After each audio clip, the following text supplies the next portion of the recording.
नमस्कार, मैं प्रतिभा Bhati R18 news channel में आपका स्वागत करती हूँ।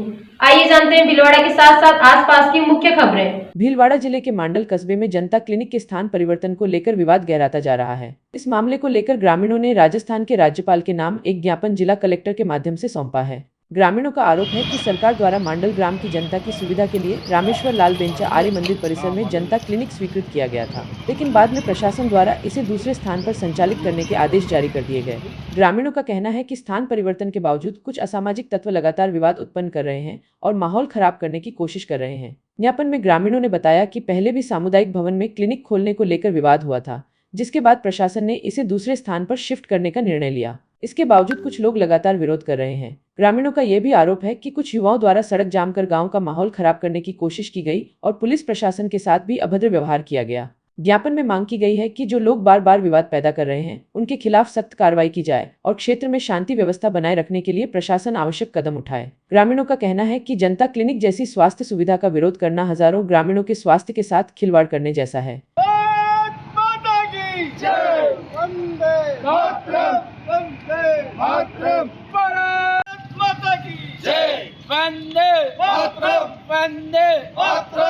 राहुल जोशी जिंदाबाद, राहुल जोशी जिंदाबाद। आज हम इस संबंध में ज्ञापन देने पहुंचे हैं। राजस्थान सरकार द्वारा आयुष्मान आरोग्य योजना की जो जनता के लिए जो सुविधा चलाई गई थी, वो हमारे मांडल में MLA साहब द्वारा अंबेडकर भवन में उसका उद्घाटन समारोह अस्थायी के रूप में रखने की योजना थी। उसमें इसलिए ये योजना थी कि वहाँ आसपास गरीब बस्ती है तो उन लोगों को योजना का लाभ मिले, लेकिन कुछ असामाजिक तत्वों द्वारा वहां आकर विरोध प्रदर्शन किया गया उस योजना के लिए। उन्होंने बोला भाई हमारा जो अंबेडकर भवन है ये लोगों के भोजनशाला के लिए है, लेकिन हमारे भाजपा कार्यकर्ता और MLA साहब की ऐसी कोई मंशा नहीं थी उसका नाम चेंज करने की।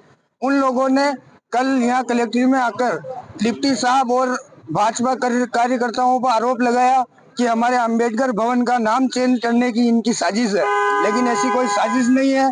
डिप्टी साहब भी हमारा सहयोग करने के लिए, जनता को समझाइश करने के लिए वहां पहुंचे थे, लेकिन कुछ जातिवाद के दलालों ने डिप्टी साहब पर आरोप लगाया कि उन्होंने एक पक्ष के विरुद्ध कार्रवाई की, लेकिन ऐसा कुछ नहीं है। डिप्टी साहब का सहयोग सभी के प्रति रहा और वहाँ हम लोग भी मौजूद थे, लेकिन कुछ लोगों ने डिप्टी साहब के साथ बदतमीजी की। इसी के विरोध में डिप्टी साहब ने उनसे निवेदन किया था कि भाई आप बदतमीजी मत करो, लेकिन उन्होंने बोला कि हम ST/SC समाज से आते हैं, हम आपके खिलाफ मुकदमा दर्ज कराएंगे, हम आपके खिलाफ ज्ञापन देंगे। इसी संदर्भ में कल जो ज्ञापन देने आए थे जो लोग, उसमें डिप्टी साहब की भी कोई गलती नहीं थी और आयुष्मान आरोग्य भवन को भी हमने दूसरी जगह शिफ्ट कर दिया है। इसी में किसी की कोई गलती नहीं है। इसलिए हम कलेक्टर साहब से मांग करने आए हैं कि डिप्टी साहब के खिलाफ कोई कार्रवाई नहीं की जाए। अगर डिप्टी साहब के खिलाफ कोई कार्रवाई होती है तो हम भाजपा कार्यकर्ता उग्र आंदोलन करेंगे और यही कलेक्टर के सामने अनशन पर बैठेंगे। जय श्री राम। क्या नाम है? मेरा नाम अंतिम कुमार व्यास, मांडल रहता हूँ। इस तरह की खास खबरों के लिए R18 न्यूज को सब्सक्राइब करें, लाइक करें और शेयर करें। इसके साथ ही इंस्टाग्राम, फेसबुक और रेडियंट केबल पर चैनल नंबर 255 पर भी उपलब्ध है।